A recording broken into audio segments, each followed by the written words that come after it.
has been more than a year since the Shakahola massacre occurred. Out of the 429 bodies exhumed, only 34 have been positively identified through DNA, and 9 have already been released to families for burial. So what's next? Will the expected phase of exhumation mark the closure of the exercise in Shakahola and pave way for the mass burial of all the uncollected bodies? NTV's Kevin Mutai interrogates. Burial arrangements are underway at this home in Muyeye village, Malindi sub-county in Kilifi. Mourners are digging a mass grave where 4 family members who perished in Shakahola will be laid to rest. Titus Ngonyo has already collected the bodies of his wife, son, daughter-in-law and a grandchild ahead of their burial this week. Kutayarishia mtu mmoja kumzika ni rahisi, lakini kutayarishia watu 4 kuna ugumu mkubwa sana. Si rahisi vile mtu anafikiria kwamba anaweza kuwa apewe mtu muda wa watu 4 chini ya siku 14 aweze kuzika, ni kazi kubwa sana. His 3 other family members are still missing, a situation that is also tormenting many other families, like that of Alice Deche from Chasimba village, where her 30-year-old daughter Elizabeth Matsuma was laid to rest on Thursday last week. Si mmoja si wawili, ni 12 na hivi nimepata mmoja. Nashukuru Mungu. The burden of sending off their loved ones is becoming unbearable, despite the Ministry of Interior announcing that transport expenses will be fully catered for by the government. Tumegharamika kuuza vitu livyo navyo ndivyo tukaweza kuja mpaka wakati huu. Mafuta ndio tunataka kwenda kupewa saa hii ya kutufikisha Nairobi. Wanatuambia tufikishe tu Nairobi, tukishindwa tuweke kwa mochari Nairobi. Kulikuwa na lalama sana, haswa familia ambazo zilikuwa zimepoteza watu wao.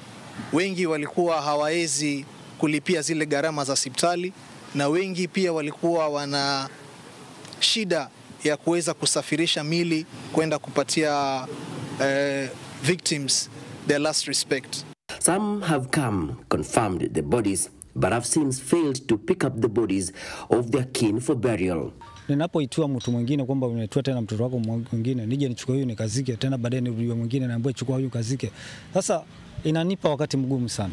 Si kazi rahisi, tangu mwaka jana mpaka sasa. Si rahisi, imekuwa mzigo. Kadirio la chakula cha hapa kila siku asubuhi, mchana, jioni alipungui kama 4,000 5,000 kila siku. Tukia juzi mpaka leo.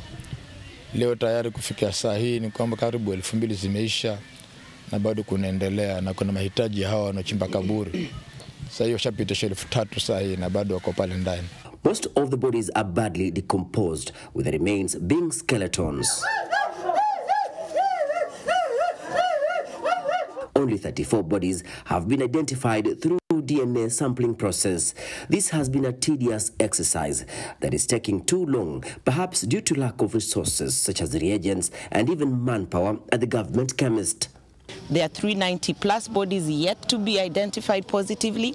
Going at this rate, we are going to be here for 10 years trying to identify the 390 plus bodies. I think the government must intentionally commit resources towards this process. Reports also indicate that some of the families have declined to submit their DNA samples for verification and therefore leaving the government with no option but to dispose of all the uncollected bodies. Some of the bodies are lying in the morgue belong to some of the relatives of suspects in custody. Only 9 bodies have so far been collected. We encourage people to have no fear, to come forward and claim their loved ones, because in many ways it would be a very sad moment for the country if 400 bodies were to be placed in a mass grave without relatives, without family. These were not orphans, these were not people who did not have families. There's still a lot of members who have not accepted yet. So we are coming in very closely to support and ensure that they don't experience any more harm from this trauma. 4,000 acres of the Chakama Ranch remains gazetted as a disturbed area where the government is expected to carry out a mass burial for the remaining victims of the Shakahola tragedy. The burial is expected to be carried out after the last phase of an exhumation exercise targeting tens of other gravesites. Bodies will be buried in marked grave which are marked, so that now in event someone come forward and their DNA is taken to the government chemist and they are able to profile, we can in future be able to go to that grave and have the body exhumed and given to the relatives. Na majina ya waathiriwa wote tuweke pale, ile iwe ukumbusho mahali tutakuwa tunaenda kufanya maombi na kufikiria juu ya wenzetu ambao tulipoteza kwa njia ile ambayo ilikuwa njia ya kinyama. All the 95 suspects allegedly involved in the Shakahola massacre are still in prison facing charges including murder, manslaughter, terrorism and radicalization, among others.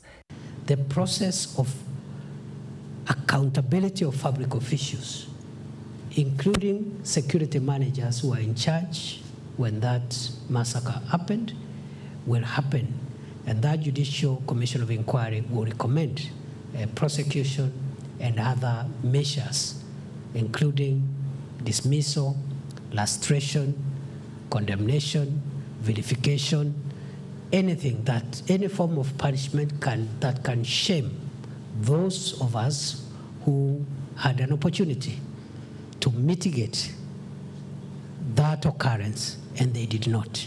Kevin Mutai, NTV in Mombasa.